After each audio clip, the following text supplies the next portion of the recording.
कजरा, मोटे मोटे नैनों में जीनो जीनो कजरा, मोटे मोटे नैनन में जीनो जीनो कजरा, मोटे मोटे नैनन में जीनो जीनो कजरा। घायल कुंज बिहारी गुलाम तेरो बनवारी, घायल कुंज बिहारी गुलाम तेरो बनवारी, सुन बरसाने वारी गुलाम तेरो बनवारी, सुन बरसाने वारी गुलाम तेरो बनवारी।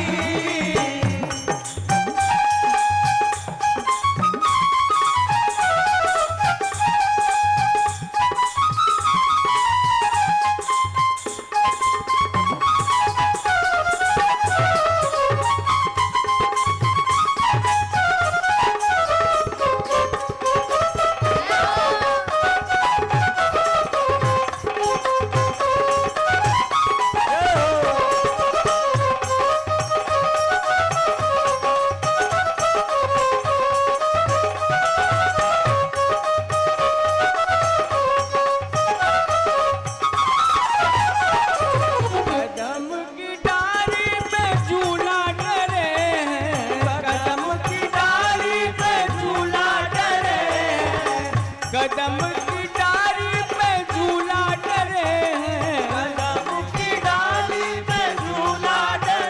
हैं, छोटा दे बिहारी गुलाम तेरो बनवारी, छोटा दे मुरारी गुलाम तेरो बनवारी, सुन बरसाने वाली गुलाम तेरो बनवारी,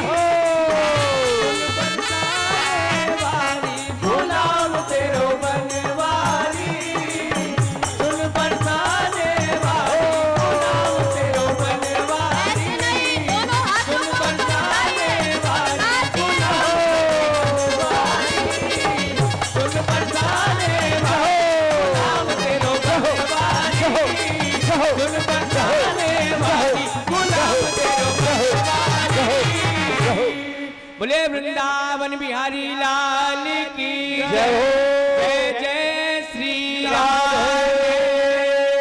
बोलो राधे अलवेदी सरकार की जय। लग गया ना करंट? मैंने तो नहीं कहा था नाचने के लिए। है ना बात सत्य कि कृष्ण का नर्तन अच्छे अच्छों को होश उड़ा देता है। कृष्ण की रासलीला अच्छे अच्छों के छक्के छुड़ा देती है, अच्छे अच्छे बाबाओं की बाबागिरी बुला देती है। वेद और वेदांत एक किनारे रखे रह जाते हैं।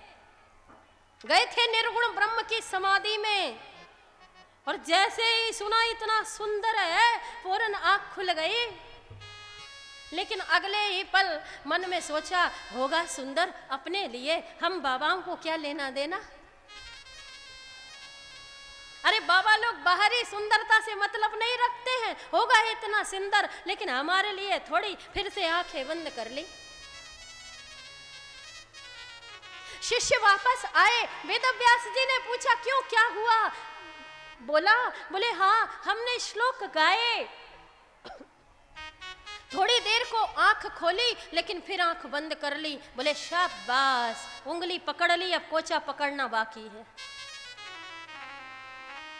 एक और श्लोक याद कराया। बोला जाओ अब इस श्लोक का गान करो जा करके। अहो वकीयम स्तन काल कूटम जिंघासया पाए यदा साध्वी लेभे गतिम धातृ चिंता ततोन्यम कं वा दयालुं शरणं ब्रजेम। अहो वो बकासुर की बहन पूतना को देखो। अभी तो बाहरी सुंदरता का बखान कर रहे थे, अब अंदरी सुंदरता का बखान करने लगे जाकर। अहो इस बकासुर कि बहन पूतना को देखो, ये बालक हाथनी अपने स्तनों में विष लगा करके आई थी मारने के लिए, लेकिन उसे भी यशोदा जैसी मुक्ति प्रदान कर दी। जैसे ही सुना, अरे वाह, अंदर से भी इतना सुंदर है, इतना कृपालु है, इतना दया निधान है। फौरन उठे, समाधि से खड़े हुए, दौड़ के शिष्यों का हाथ पकड़ के कहते हैं, और आगे सुनाओ ना, और आगे बताओ ना, बोलो ना, रुक क्यों गए? तो शिष्य कहते हैं, हमें तो बस 2 ही आते हैं। अरे चलो, यहाँ किस निर्गुण ब्रह्म की समाधि में पड़े हो, चलो, ऐसे 18,000 श्लोक तुम्हारे पिताजी के पास तैयार रखे हैं। फौरन उठे, खड़े हुए और दौड़ते हुए शिष्यों के पीछे पीछे सुखदेव जी महाराज घर में आए, प्रणाम किया। पिता ने गले से लगाया, आओ पुत्र, हम तुम्हारी ही प्रतीक्षा कर रहे थे। भागवत की खोज में घर से निकले और भागवत की खोज में पुनः घर वापस आ गए। घर से बेटा भाग जाए तो पिता अखबार में विज्ञापन देता है, प्रिय पुत्र, तुम घर छोड़कर चले गए, तुम्हारी माता की तबीयत ठीक नहीं है, तुम्हें गाड़ी चाहिए मिलेगी, कोठी चाहिए मिलेगा, बंगला चाहिए मिलेगा, पुत्र शीघ्र वापस आ जाओ, तुम्हारी माँ बहुत बीमार है। जब पिता ऐसे विज्ञापन निकालता है, पुत्र घर छोड़कर जाता है, लेकिन सुखदेव जी महाराज भागवत की खोज में घर छोड़ करके गए और भागवत की खोज में घर वापस आए। पिता ने प्रसन्नता पूर्वक हृदय से लगाया। अब प्रश्न यह उठता है कि इसकी परीक्षा कैसे की जाए कि यह भागवत सुनने का अधिकारी है या नहीं। तो राजा जनक के पास भेजा, जिन्हें हम विदेह कहते हैं। राजा जनक से कहा, देखो मेरा पुत्र आ रहा है, जरा इसकी परीक्षा ले लेना। इसने कितना काम और क्रोध को जीता है, कितना ब्रह्म ज्ञानी है ये, कितना इसने वेदांत का पाठ पढ़ा है, जरा इसकी परीक्षा तो ले लेना। जनक भी परीक्षक की तरह तैयार थे। सुखदेव जी महाराज जैसे ही जनक के दरवाजे पर आए, जनक जी ने सैनिकों को आदेशित किया, खड़े रखो और देखते रहना, यदि चेहरे पे जरा सी शिकन आए, जरा सा क्रोध आए तो दरवाजे से वापस लौटा देना। 1 दिन हुआ, 2 दिन हुआ, 3 दिन हुए, जब 4था दिन हुआ तो जनक ने कहा, क्या हाल है? जो दरवाजे पर खड़ा है तो सैनिक कह रहे हैं, राजन, हमने ऐसा महात्मा, ऐसा धीर पुरुष नहीं देखा। जिस अवस्था में आया था प्रथम दिन, आज ठीक वैसी ही अवस्था में खड़ा है, चेहरे पर कोई मलाल नहीं है, कोई क्लेश नहीं है। राजा जनक स्वयं बाहर गए और प्रणाम करके सुखदेव जी महाराज को भीतर लेके आए और अपने अंतःपुर में ला करके छोड़ दिया और चले गए। एक से एक अप्सराएं आ रही हैं, सुखदेव जी महाराज का आलिंगन कर रही हैं, सुंदर सुंदर पकवान सजे हुए हैं, सुंदर सुंदर सुगंध आ रही है, लेकिन सुखदेव जी महाराज किसी तरफ नहीं देख रहे। कोई भाव उनके चेहरे पर नहीं है। और महाराजा जनक इसका लाइव टेलीकास्ट अपने महल के अंदर से देख रहे। पल पल की खबर महाराज को मिल रही, अब क्या हाल है, अब क्या हाल है। जैसे ही जनक को पता चला तो जनक को एहसास हुआ, आके प्रणाम किया और कहा, हम आपको क्या ब्रह्म ज्ञान सिखाएं, हम आपको क्या वेदांत सिखाएं। अरे आप तो वेदांत के साक्षात स्वयं हस्ताक्षर हैं। वापस आए, पिता ने उन्हें श्रीमद् भागवत की कथा श्रवण कराई। क्या तात्पर्य है कहने का? सुखदेव जी महाराज की यह धीरता हमें यह संकेत करती है कि दुख में तड़पो मती, सुख में फूलो मती,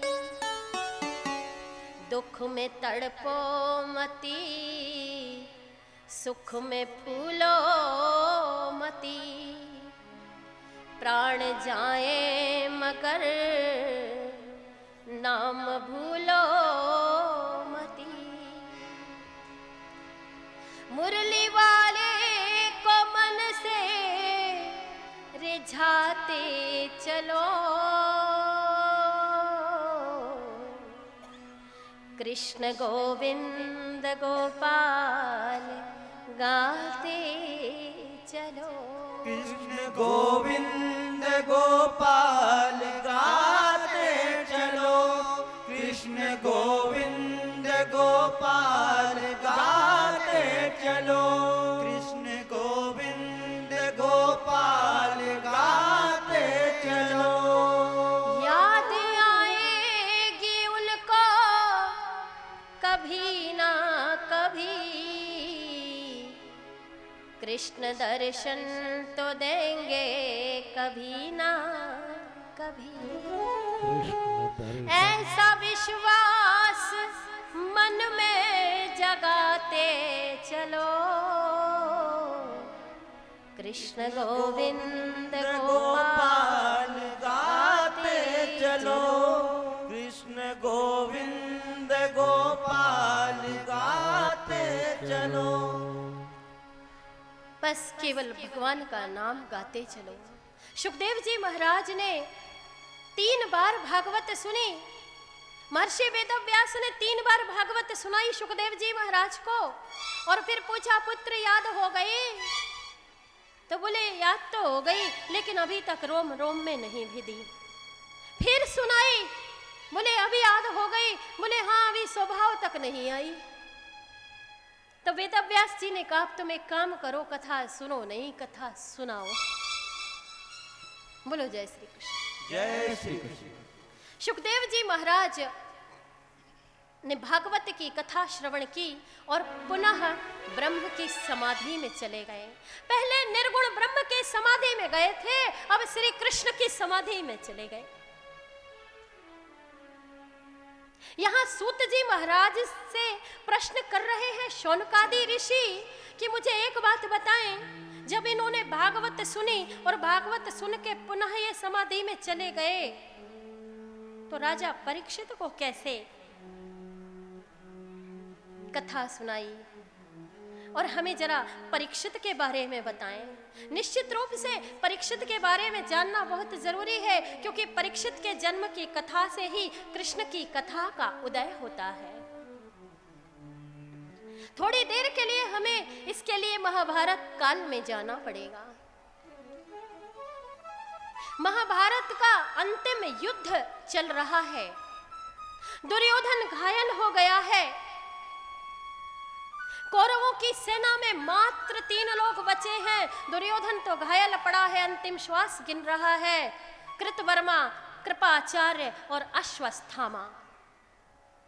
अश्वत्थामा ने आकर के देखा दुर्योधन की जंघाओं से रक्त बह रहा है, तो अश्वत्थामा ने कहा, हे कुरुश्रेष्ठ, हे मित्र दुर्योधन, आज मैं अपनी मित्रता का कर्ज चुकाना चाहता हूं। आप मुझे कौरव सेना का सेनापति नियुक्त कर दीजिए। मैं अभी जाकर के 5 पांडवों की गर्दन आपके सामने ला करके रख दूंगा। अब दुर्योधन कह रहा है कि जब सेना नहीं बची तो मैं तुझे सेनापति कहां से बना दूं? अश्वत्थामा की बहुत इच्छा थी कि उसे कौरवों की सेना का सेनापति बनाया जाए, तो वो तो पीछे पड़ गया। बोला आप मेरा तिलक कर दीजिए और मुझे सेनापति नियुक्त कीजिए, देखिए फिर मैं क्या करता हूं। तो दुर्योधन ने क्या किया? जो जंघाओं से रक्त बह रहा था उस रक्त को लिया और उस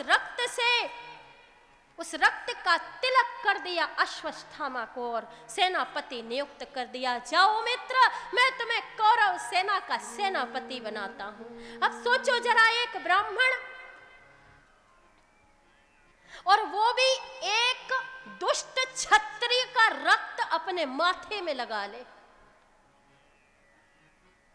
दुर्योधन कौन है? दुष्ट है, अधर्मी है।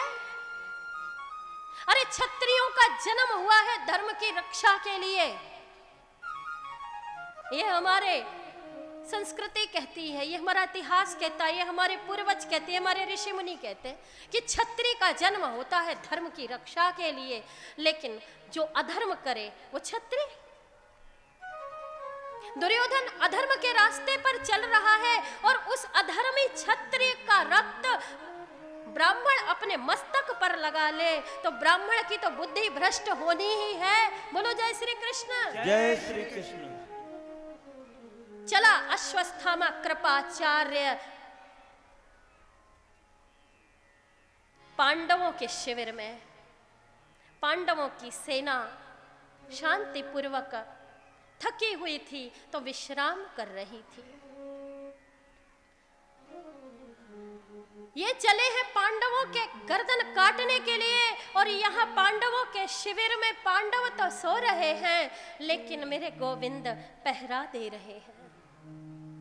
अचानक ठंडी ठंडी बयार चल रही है, अर्जुन की नींद खुल जाती है। अर्जुन नींद से जागता है, बाहर आकर के देखता है तो अर्जुन की आंखों में आंसू आ जाते हैं। गोविंद हे अच्युत, आप जाग रहे हैं?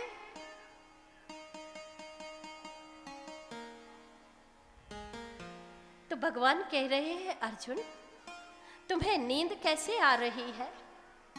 तुम्हें सोना नहीं चाहिए? तो अर्जुन कहता है कि मैं तो निश्चिंतता पूर्वक सिर्फ इसीलिए सो रहा हूं केशव कि मेरे लिए आप जो जाग रहे हैं। दादू से किसी ने कहा काय के महात्मा हो, न भगवान का भजन करते हो न ध्यान करते हो, बस पड़े पड़े खाते रहते हो। तो दादू ने कहा काहू केवल भजन को काहू के लाचार और दास व्यास भरोसे कुमार के सोवत पांव पसार। अब सौंप दिया इस जीवन का हर भार तुम्हारे हाथों में, मेरी जीत तुम्हारे हाथों में, मेरी हार तुम्हारे हाथों में। इसलिए हम निश्चिंतता पूर्वक सो रहे हैं। भगवान ने कहा आज की रात तुम्हें सोना नहीं चाहिए और पांचों पांडवों को उठाकर भगवान अन्यत्र ले गए और पांचों